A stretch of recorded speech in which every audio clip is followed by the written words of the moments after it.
中國係一個好畸形嘅國家。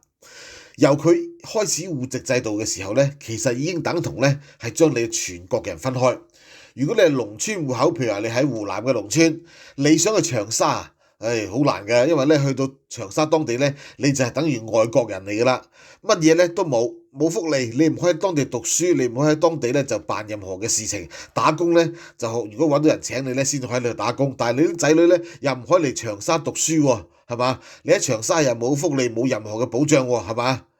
呢個係咪同一個國家嚟呢？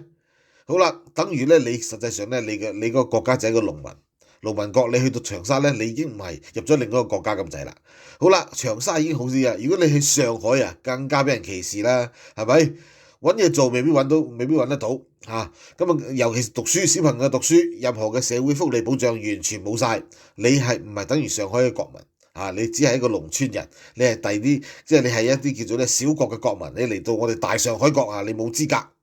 深圳啊，當然啦，全部都係啦。北上廣深大城市，你全部都冇資格居住，你要暫住證啊嘛，係咪啊？你根本就冇暫住證，係咪？嗱好啦，咁啊跟住咧嚟香港直情要申請簽證添啦。嗱喺上海就唔使簽證，不過咧你會遭到咧一個非國民待遇。